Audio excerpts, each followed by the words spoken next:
What's good, Fat Girl Squad? It's your girl Ty McQueen, and welcome back to my channel. So today I wanted to talk to you guys about binge eating, because last week I uploaded a video and I talked a little bit about an episode that I was going through and kind of walked you through it. I talked about my history with binge eating and how it started, and then the emotions that I feel when I am binge eating. So today I wanted to follow up with this highly requested video is how do you recover after you've had a binging episode. So we're going to get into that today. But first, if you are not already a part of the Fat Girl Squad and you want to join, all you got to do is hit the button down below and subscribe. Yes! Go ahead and subscribe. Also, do me this one little favor and click the like button, especially if you find that this information is valuable to you. So first and foremost, in order to understand binge eating, you have to know exactly what it is. Now, binge eating, or BED, which we'll refer to it in this video, is something that has been a new diagnosis, but it's been around for ages. People have suffered with it, but it's just really recently being understood as early as about 2011 with the clinical diagnosis of it. And with that being the case, we can be offered different medications and therapy for it. I'm not going to get into it in this video, but I think all that medication shit is BS when it comes to binge eating. The therapy part, however, I think is very important, but you'll have to decide which one would work best for you. So in order to be considered a binge eater, you have to have at least one episode per week for a period of 3 months.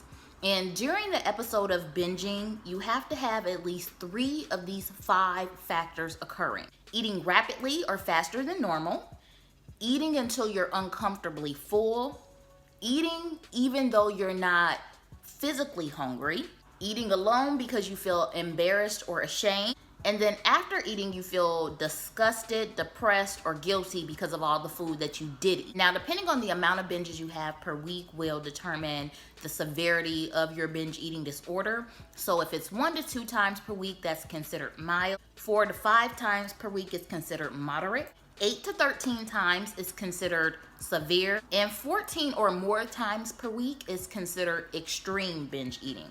Now, for myself personally, I fell in the severe category. At the height of my binge eating, which lasted for several years, I would binge about 10 to 12 times per week. And it's pretty costly. I remember I used to look at my bank statement and I would spend like anywhere from $500 to $800 a month just on junk food and things that I had been eating while binging outside of the groceries that I was buying for myself. So it can be very costly. And as far as the 3 things that affected me while I was eating, I definitely ate even when I wasn't hungry. I was just eating to satisfy the urge to eat. I also expressed this in the last video. I would eat in my car. I would eat alone because I was ashamed. I was embarrassed at the amount of food that I was eating. And I would eat so much that after the fact, I was feeling like disgusted, ashamed, depressed, and those feelings will cause me to keep eating even more. So today I want to give you 5 tips that work for me anytime that I have a binge eating episode. Now, these things aren't going to cure you from being a binge eater, and if you want me to do an additional video of how I've personally got over binge eating, leave a comment down below and let me know. And I'll say this: there's a difference between binge eating and emotional eating. I currently would say that I am an emotional eater. I do not have at least 1 episode of binge eating per week. My episodes are usually like once a month, every other month. It's very few in between each one. So I wouldn't at this point consider myself a binge eater, but I do have binge eating tendencies. And as an emotional eater, it's basically the same. The tendencies that you have as an emotional eater and the way that you deal with that will be the same as a binge eater. The only difference is the frequency of which you're displaying that behavior. So step number 1 is to forgive yourself. And I said this, I would feel so ashamed and so guilty after eating so much food, and I would always blame myself and I would cry. I would be very emotional. So forgiving yourself for having an episode where you're overeating is very important, because if you don't do that, it's very likely that you're going to continue to eat more food. So forgiveness is key. Understand that you are human, things like this happen, and this is just a moment in time that you have to move forward from. Step number 2 is to plan ahead. So you had a binge like I did last week. And what did I do? Okay, I need to meal prep. I need to have food readily available for me to eat that is going to be healthy and nutritious and is going to keep me from binging. Because myself personally, I have a free-for-all when there is no food prepared and I get that urge and I want to eat. So planning ahead, and planning ahead does not just include meal prepping. It can also include having food in your house that will be more nutritious and beneficial to you, and also removing food from your house that can cause triggers such as ice cream, cookies, cake, sweets, anything like that is in your house is going to cause you to have a episode. Get it out of there. Tip number 3. Do not purge. And I know purge is usually related to people who have bulimia, but someone in the comment of the last video I made, they said, what do you do after you have a binge? Do you do a lot of cardio? Absolutely not. That is a form of purging, doing an excessive amount of cardio, and then also doing restrictive eating where you say, oh, I ate a whole bunch, so I'm not going to eat for the next day or two, or you restrict your calories to very little. You're trying to purge the excess calories that you've intaken. And that in itself is toxic mentally, and it doesn't really need to be done. So stop thinking that because you ate more food that you need to do now something in excess to get rid of it. No, you don't need to do that at all, which leads me into tip number 4 is to get back on your regular routine, whether that be a structured meal plan and you're going to the gym. Like, you don't need to now add an extra hour of cardio to your routine. Just do whatever it is that you were doing before you had the episode.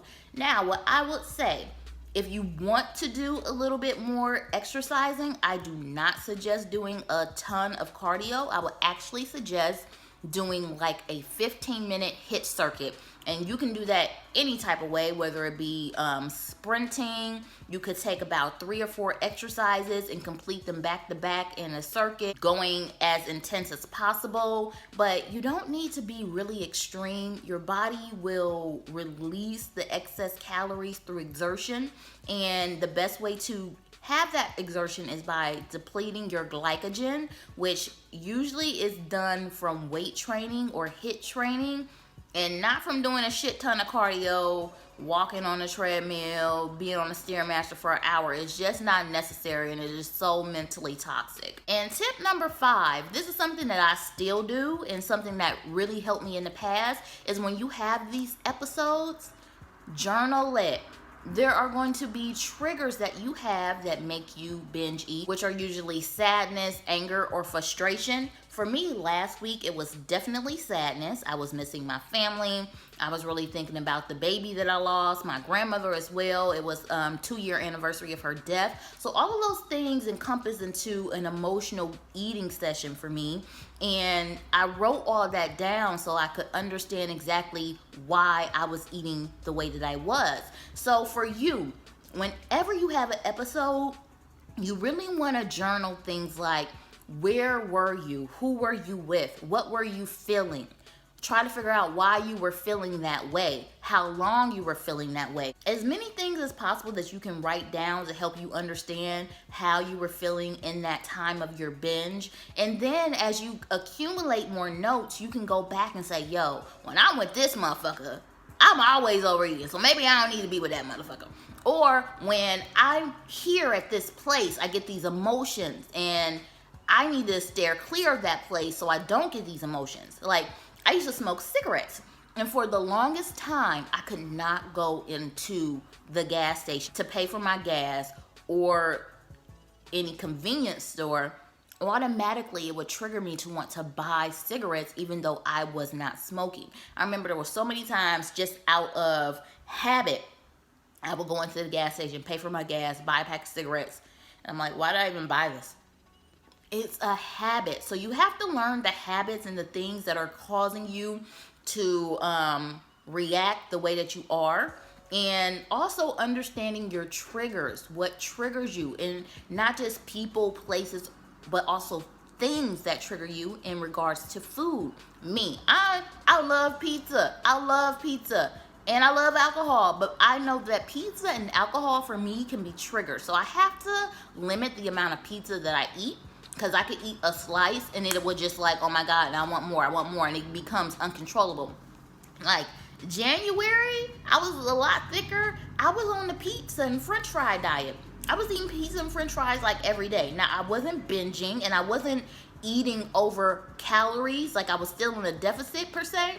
But every day I was eating pizza and french fries, and it was just that trigger food for me that caused all these sensations that made me want to eat pizza and just keep eating pizza. So understand what triggers you as far as people, maybe places that you go or things that you eat. Keep notes of that, and that would definitely help you with getting a hold of curtailing your binge eating or stopping it altogether. All right, guys, so let me know down below in the comments what you think. Are you an emotional eater or are you a binge eater? How many episodes per week do you have? And also, how long has it been going on? Also, any other comments that you want to leave down below in order to help other girls in the Fat Girl Squad community with how you've dealt with your own binge eating or emotions that you feel while you're binging or what causes you to binge. Because people read these comments, and as a community, we want to be here to help each other. And I feel like one of the reasons why I'm so relatable is because I tell you how I feel and the things that I'm going through, and you guys can relate to it, and it makes you feel less alone. Knowing that you're not alone can definitely help with you not feeling so ashamed, and also helping you to understand that there are other people who have fought through it and that you can fight through it as well. So guys, thank you so much for watching. Make sure that you like the video. Make sure you subscribe. All right, guys, and then I will see you here later. Bye.